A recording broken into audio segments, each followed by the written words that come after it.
ഹാമ്പറിൻ്റെ മല്ലിക്കെട്ടിന് ഒരു വീഡിയോ ആയിട്ടോ വന്നിട്ടുള്ളത്. അപ്പോൾ ഞാൻ ആദ്യം ഒരു ഫോം ബോർഡ് എടുത്തിട്ടുണ്ട്. എനിക്ക് ഷൂവിൻ്റെ അളവിനനുസരിച്ചുള്ള ഒരു ഫോം ബോർഡ് ഞാൻ സെലക്ട് ചെയ്തിട്ടുണ്ട്.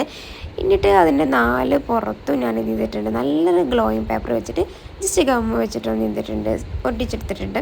എന്നിട്ട് പരാഗന്ന് ഞാൻ ഇത് ചെയ്തിട്ടുണ്ട്. എനിക്ക് നല്ലൊരു അട്രാക്റ്റീവായിട്ടുള്ള ഒരു തോന്നുന്നൊരു കളറ്, ഒരു വെൽവെറ്റിൻ്റെ ക്ലോത്ത് ഞാൻ സെലക്ട് ചെയ്തിട്ടുണ്ട്. ഇനി ഇത് എന്ത് ചെയ്യണം, നമുക്ക് ആ ഫോം ബോർഡുമ്മേ സ്റ്റിച്ച് ചെയ്ത് വെക്കണം. ഒന്നല്ലെങ്കിൽ ഗ്ലൂ ഗണ്ണ് ഉപയോഗിക്കാം, അതല്ലെങ്കിൽ ഏറ്റവും നല്ല ഏതെങ്കിലും ഗമ്മ് നിങ്ങൾക്ക് അറിയണത് എന്തെങ്കിലും ഉണ്ടെന്നുണ്ടെങ്കിൽ നിങ്ങൾക്ക് അതൊക്കെ യൂസ് ചെയ്യാം കേട്ടോ. ഞാനിത് സ്റ്റിക്ക് ചെയ്യാൻ വേണ്ടിയിട്ട് ഗ്ലൂ ഗണ്ണാണ് യൂസ് ചെയ്തിട്ടുള്ളത്. അപ്പോൾ ഇതൊരു 1/2 മീറ്ററിൻ്റെ തുണി കേട്ടോ. ഇതൊന്നും നമുക്ക് ആവശ്യമില്ല. എനിക്ക് ആവശ്യമുള്ള അത്ര ഞാനിത് ഇതിൻ്റെ കട്ട് ചെയ്തിട്ട് കളയുന്നുണ്ട്. എന്നിട്ടാണ് ഗ്ലൂ ഗണ്ണ് യൂസ് ചെയ്യുന്നത്.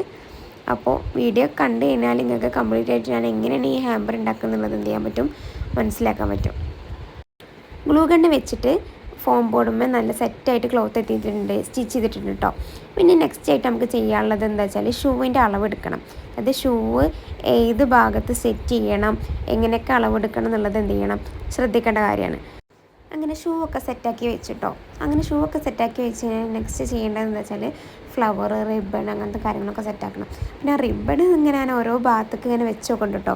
ഏത് ഭാഗത്ത് വെച്ചാലാണ് ഭംഗി ഉണ്ടാവുക, അങ്ങനെ ഒരു അട്രാക്റ്റീവ് ആവുക എന്നുള്ളതൊക്കെ ഞാൻ നോക്കണ്ടേ. അവസാനം എനിക്ക് തോന്നി സൈഡിൽ വെച്ചാലേക്കാരം ഒന്ന് നല്ല ഭംഗി ഉണ്ടാവുക.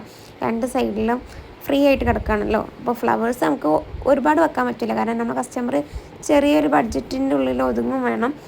അപ്പോൾ അതിനനുസരിച്ച് നമുക്ക് ഫ്ലവേഴ്സ് ഇൻക്ലൂഡ് ചെയ്യാൻ പറ്റുള്ളൂ. അപ്പോൾ ഞാൻ എന്ത് ചെയ്യുന്നുണ്ട്, ഫ്ലവേഴ്സ് ഒരു 3 ഫ്ലവേഴ്സും ഒരു കുഞ്ഞു ബോളും സെൻറ്ററിൽ വെച്ചിട്ട് സൈഡിൽ 2 റിബൺ കൊടുക്കാമെന്ന് വിചാരിക്കുന്നത്. ഓക്കെ, ഫുള്ളായിട്ട് ഞാനായിട്ട് ഒറ്റയ്ക്ക് എഫോർട്ട് എടുത്തിട്ട് ചെയ്തിട്ടുള്ള ഒരു വർക്കാണ് കേട്ടോ ഇപ്പോൾ ഈ കാണിക്കുന്നത്. ഇതിൻ്റെ ഇടയിലുള്ള ചില ക്ലിപ്സുകളൊക്കെ പോയിട്ടുണ്ട് കേട്ടോ. എൻ്റെ കയ്യിലൊക്കെ ആകെ ഗമ്മൊക്കെ ഒട്ടി ഒരു ഇതായിട്ടുണ്ട് കേട്ടോ. ഞാൻ യൂസ് ചെയ്തിട്ടുള്ള ഗമ്മ എന്ന് പറഞ്ഞാൽ ഒരു അടിപൊളി ഗമ്മ കേട്ടോ. നന്നായിട്ട് സ്റ്റിക്ക് ചെയ്യാറുണ്ട്. വീണ്ടും നമുക്ക് ഒട്ടിക്കേണ്ട ഒരു ആവശ്യമൊന്നും വരുന്നില്ല കേട്ടോ. പക്ഷെ ഇത് കയ്യിലായിട്ട് ഭയങ്കര ബുദ്ധിമുട്ടുണ്ട്. ആർക്കെങ്കിലും ഇതെങ്ങനെ ഈ ഗമ്മ നമ്മൾ കയ്യിലയക്കാൻ എങ്ങനെയും പോകാനുള്ള വല്ല ടിപ്സ് എന്തെങ്കിലും ഉണ്ടെങ്കിൽ കമൻറ്റ് ചെയ്യണേ. അടിപൊളിയാണ് ഗമ്മ്, നന്നായിട്ട് സ്റ്റിക്ക് ആവും. ഫ്ലവേഴ്സൊക്കെ കുറച്ചൊക്കെ ഞാൻ അതുകൊണ്ട് തന്നെ യൂസ് ചെയ്തത്.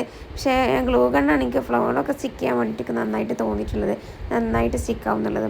ബാക്കിയുള്ളതൊക്കെ ആ ഷൂ നിൽക്കുന്ന സ്റ്റാൻഡ്, അതുപോലെ തന്നെ റിബണും കാര്യങ്ങളൊക്കെ ഞാൻ ഈ ഗമ്മ് വെച്ചിട്ടാണ് എന്ത് ചെയ്തിട്ടുള്ളത്, സ്റ്റിക്ക് ചെയ്തിട്ടുള്ളത്. അവസാനമായിട്ട് ഈ ഒരു ഹാമ്പറിൻ്റെ മുകളിലൊരു ടോപ്പറും കൂടി വെക്കാണ്ടായിരുന്നു കേട്ടോ. ഹാപ്പി ബർത്ത്ഡേ എന്നുള്ളൊരു ടോപ്പറും കൂടി വെക്കാണ്ടായിരുന്നു. ഒരു ഹസ്ബൻഡ് അവരുടെ വൈഫിന് വേണ്ടിയിട്ട് ബർത്ത്ഡേക്ക് ചെയ്ത് കൊടുത്തിട്ടുള്ളൊരു വർക്കൗട്ടത്. വീഡിയോ ഇഷ്ടപ്പെടുകയാണെങ്കിൽ എല്ലാവരും ലൈക്ക് ചെയ്യണം, ഷെയർ ചെയ്യണം, സപ്പോർട്ട് ചെയ്യണം. എൻ്റെ ഇൻസ്റ്റാ അക്കൗണ്ടിൽ കുറേ ഓഫറുകൾ നടക്കുന്നുണ്ട്. നിങ്ങളൊരു ബഡ്ജറ്റ് പറഞ്ഞു കഴിഞ്ഞാൽ ആ ബഡ്ജറ്റിനുള്ളിൽ നമുക്ക് എന്ത് ചെയ്യാൻ പറ്റും, എന്ത് ഹാമ്പറും സെറ്റ് ചെയ്യാൻ പറ്റും കേട്ടോ. അതുകൊണ്ട് എൻ്റെ ഇൻസ്റ്റഗ്രാം ചെക്കൗട്ട് ചെയ്യുക.